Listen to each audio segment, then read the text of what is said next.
Hi guys, I started to look at some of the submissions that I got for the worksheet for today, and it looks like a lot of you are really misunderstanding the assignment. So I just wanted to take a few minutes and talk about the front side, and hopefully that'll help you with the back. For that first problem, whenever you solve for your inverse right here, which we did together in class, you should recognize that you have a vertical asymptote at x equals -1 and a horizontal asymptote at y equals 0.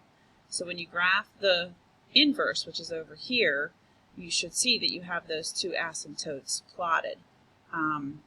Because this is a rational function, the original function passes the horizontal line test. Anywhere I run my mouse across here, it passes, right? Vertical line test then also passes on my inverse function. So there are no restrictions needed for this first problem. You just have to build your domain and your range the way you normally would, remembering that once you get to your inverse, your domain of your original function is the range of your inverse.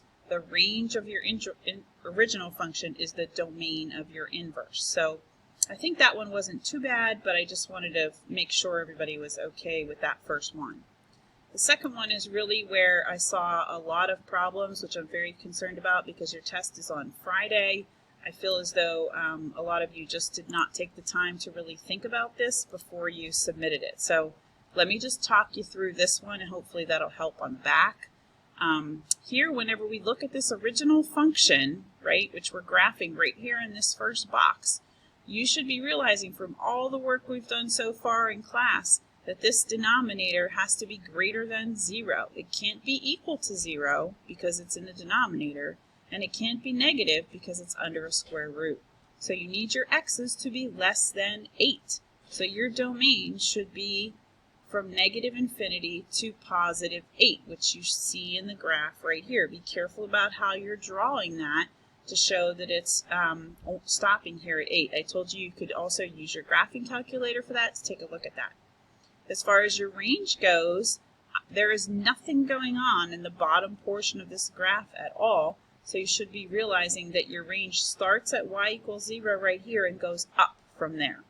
So I saw a lot of issues here with domain and range. Everybody's telling me -infinity to +infinity, which makes no sense for this particular graph, given what you should know with regards to domain and given what you can see on the graph itself. So all of that being said, for the original function, when you come down here and calculate your inverse function, this is what you should end up with, 8 minus 36 over x squared, and I walked through this today in class as well. Here you should see that x can't be 0, right? You know you can't have division by 0 here. So that's telling you something about the domain. When you originally put this inverse function into your calculator, you should see this curve over here and another curve over here on the left, which a lot of you are keeping on your graph, which is incorrect. This is what we've been talking about in class.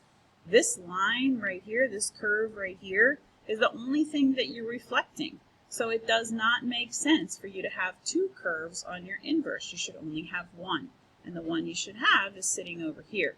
The way that you can double check yourself is to again remind yourself, domain of your original function is the range of your inverse, right? So here, our domain is going from -infinity to 8. Here, our range is going from -infinity to 8. Those are our y values starting down here and traveling all the way up here. Same thing here on our original function. We were from 0 to infinity because the entire curve is up here above the x-axis. That means that our domain, which we have to restrict because we're not allowing any of this picture over here on the left to show up, has to match the range from our original function. So it should be going from 0 to infinity, which is why you only see this curve over in these two quadrants. So please go back and look at your submissions, the earliest submissions that I have gotten. Many of you were just kind of quickly writing down here -infinity to +infinity, -infinity to +infinity. You're not thinking about all of those restrictions that we've been talking about in class, and your test is Friday. So please make sure that you listen to this video, watch it a couple of times if you need to, But these are very important that you make sure you understand them. They should not be hard for you. You should be able to look at domain and range here and just flip-flop them here. It should be very straightforward. So when you look at this and see that your domain is restricted from 0 to infinity, you should not have a picture over here at all on this left-hand side.